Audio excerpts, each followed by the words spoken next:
Mister ചന്ദ്രൻ താമസിച്ചിരുന്ന ബംഗ്ലാവ് തന്നെ വേണമെന്നാണോ mister നസീറിന്റെ അഭിപ്രായം? അതെ.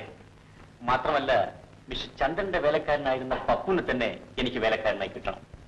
ആ ബംഗ്ലാവിൽ താമസിക്കുന്നതിനോട് എനിക്ക് വലിയ അഭിപ്രായമൊന്നുമില്ല. അക്കാര്യത്തിൽ എനിക്ക് ചില പ്രത്യേക ഉദ്ദേശങ്ങളൊക്കെ ഉണ്ട്. Then wish you best of luck. Thank you.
വലിയ അപകടം പിടിച്ച വീടാണ് സാറേ.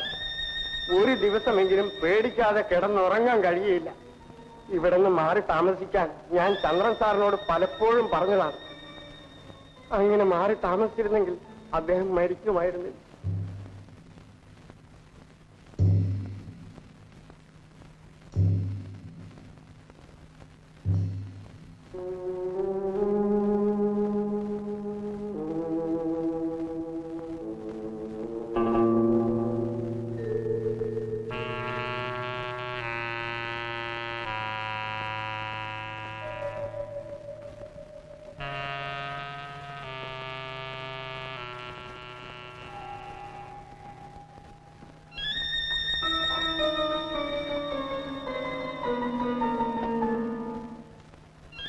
പണ്ട് ഇവിടെ താമസിച്ചിരുന്ന ആരോ 3 പേരെ ഈ മുറിക്കകത്ത് വെച്ച് കഴുത്ത് ഞെരിച്ച് കൊന്നിട്ടുണ്ടെന്നാ പറയുന്നത്.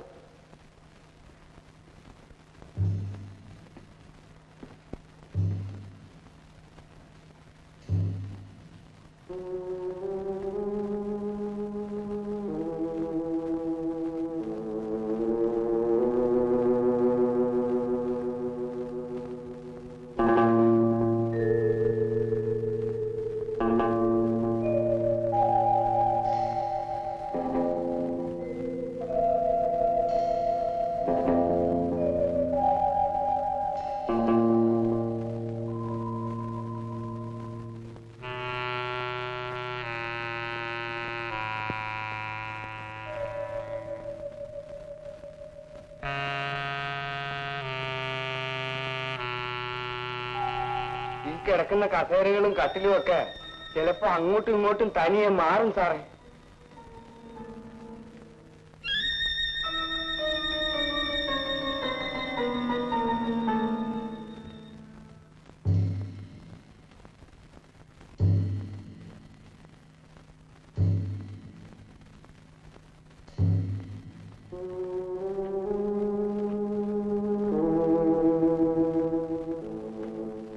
കുളിമുറി. കുളിമുറി പല ദിവസവും രാത്രിയിൽ ഒരു പ്രേതം വന്ന് മുടി അയച്ചിട്ടുകൊണ്ട് ഇതിന്റെ മൂലയിലെല്ലാം ചാരി നിൽക്കും. ഞാൻ പല ദിവസവും കണ്ടിട്ടുണ്ട് സാർ.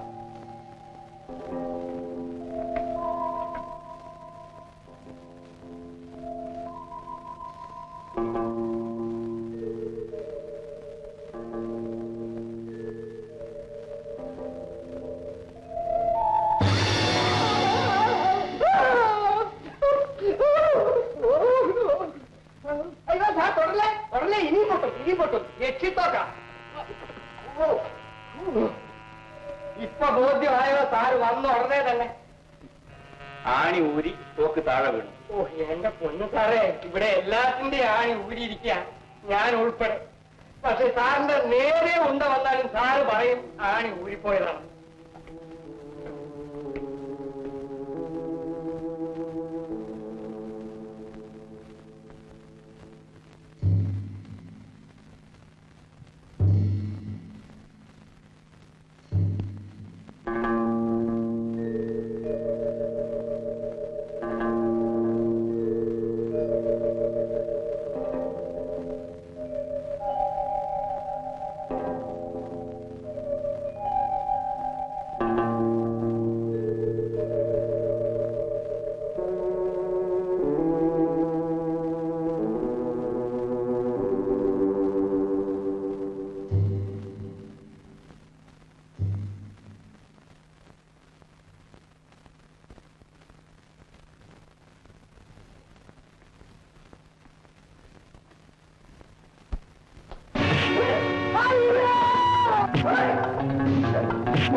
മനസ്സിലായില്ല.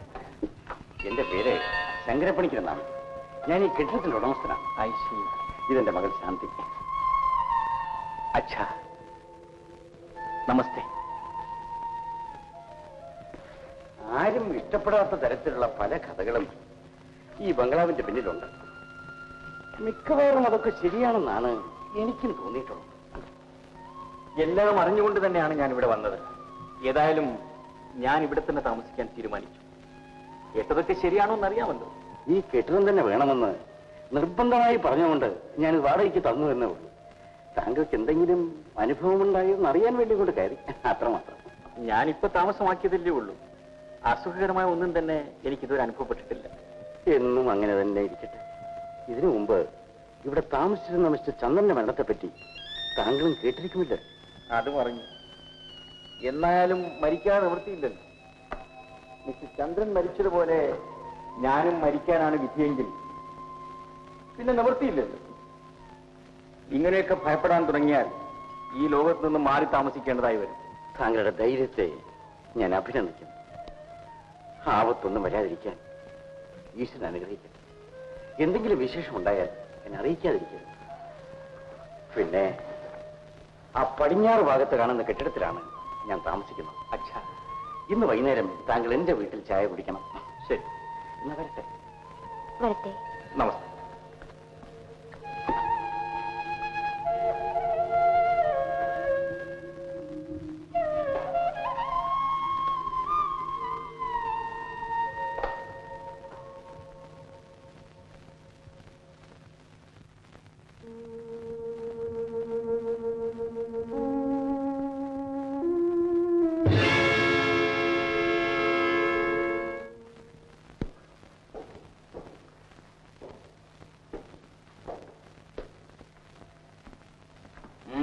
എന്താ?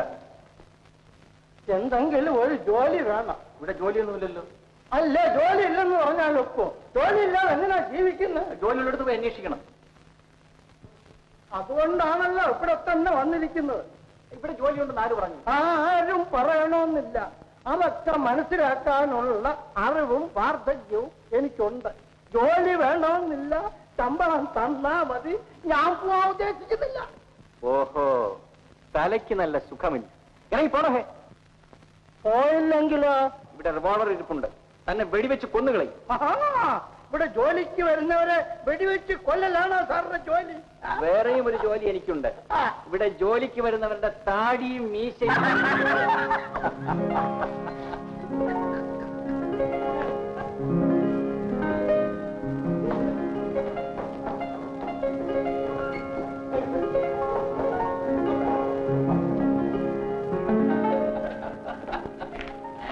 യാത്രയൊക്കെ സുഖമായിരുന്നു. പറയത്തൊക്കെ കുഴപ്പമൊന്നും ഉണ്ടായില്ല. വെളുപ്പിനുണ്ടെങ്കിൽ എത്തിയല്ലേ? ഞാൻ തനിച്ചു മാറി ഒറ്റയ്ക്ക് എവിടെയെങ്കിലും താമസിച്ചോളാം. പക്ഷെ ഉപജീവനത്തിനൊരു മാർഗം കണ്ടുപിടിക്കേണ്ടിയിരിക്കുന്നു. അത് തന്നെയായിരിക്കും നല്ലത്. ഏതായാലും നമ്മുടെ ഈ വരവ് ഒരു വലിയ വിജയമായിരിക്കും. പ്രധാനപ്പെട്ട ഒരു തെളിവ് കിട്ടിക്കഴിയും. വേറെ ആരുമല്ല, ഈ കെട്ടിടത്തിന്റെ ഉടമസ്ഥൻ ശങ്കരപ്പണിക്കർ. അയാളെ ആയിരിക്കും നമ്മൾ ആദ്യം അറസ്റ്റ് ചെയ്യാൻ പോകുന്നത്. ഓഹോ, അങ്ങനെയാണോ? കൂടുതൽ ഞാൻ വ്യക്തമാക്കി തരാം. വരൂ.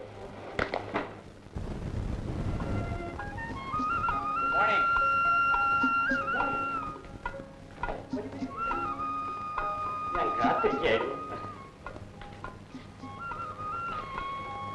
ഈ സ്ഥലമൊക്കെ ഇഷ്ടപ്പെട്ടോ? വളരെയേറെ ഇഷ്ടപ്പെട്ടു. താങ്കളുടെ ബംഗ്ലാവിന്റെ പരിസരത്തുള്ള മനോഹരമായ വെള്ളച്ചാട്ടവും നീലമലകളും എന്നിലുള്ള ഗായകനെ കൂടെ കൂടെ തട്ടിയുണർത്താറുണ്ട്. ആ പ്രകൃതി സൗന്ദര്യത്തിൽ ലയിച്ച് പാടുക എന്നുള്ളത് എന്റെ ഒരു ഹോബിയായി മാറിയിരിക്കുകയാണ്. മനോഹരമായ സ്ഥലമാണ്. പക്ഷെ കഷ്ടകാലത്തിന് ആ ബംഗ്ലാവിനെ കുറിച്ച് ആർക്കും ഒരു നല്ല അഭിപ്രായമില്ല. പക്ഷേ എനിക്ക് നല്ല അഭിപ്രായമാണ്. പിന്നെ കേൾക്കുന്ന കഥകളൊക്കെ ശരിയാണോ എന്ന് പിന്നീട് അറിയാം. സത്യം പറയാമല്ലോ, അവിടെ എന്തൊക്കെയോ കുഴപ്പമുണ്ടെന്ന് എനിക്കും തോന്നിയിട്ടുണ്ട്. കുഴപ്പമുണ്ടാകട്ടെ, അപ്പൊ നോക്കാം. അതിരിക്കട്ടെ, ഈ ബംഗ്ലാവിൽ താങ്കളും താങ്കളുടെ മകളും മാത്രമേ താമസമുള്ളൂ? അതെ. പക്ഷെ ഒരു ദുഃഖം മാത്രമേ എനിക്കുള്ളൂ. അതെന്താണ്? 2 കൊല്ലങ്ങൾക്ക് മുമ്പ് എന്റെ ജ്യേഷ്ഠനെ ഒരാൾ കൊലപ്പെടുത്തി. ശവശരീരത്തെ തിരിച്ചറിയാൻ വയ്യാത്തവണ്ണം മൃഗീയമായി. ആര്? എന്റെ ഒരു ബന്ധു തന്നെ. അയാളിപ്പോൾ ഒളിവിലാണ്. പേര്? ശിവറാം. ആ ജ്യേഷ്ഠന്റെ ഫോട്ടോയിലാണോ താങ്കൾ ഇപ്പൊ മാലയിട്ടത്? അതെ.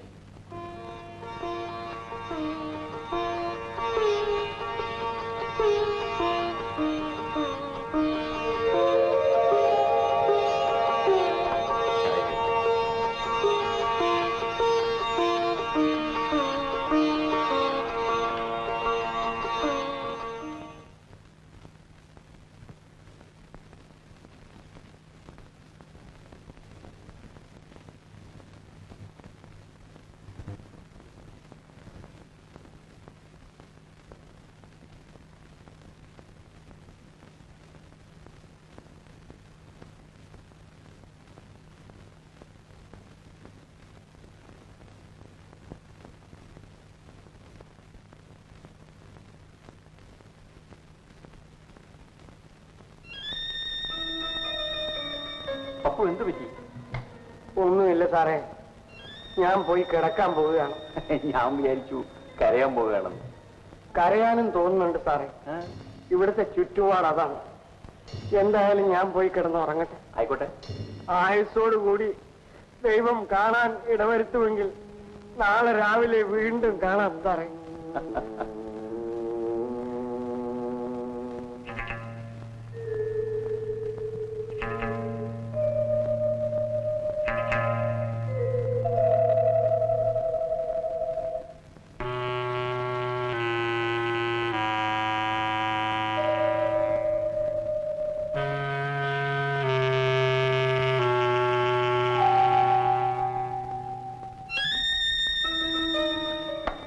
എന്റെ ഭഗവാനെ, ദൈവമേ, എന്നെ രക്ഷപ്പെടുത്തണമേ. ദുസ്വപ്നങ്ങളൊന്നും കാണിക്കാം. അടിയനെ എന്നാണ് ഈ നരകത്തിൽ നിന്നൊന്ന് രക്ഷപ്പെടുത്തുക. ദൈവമേ. ഓ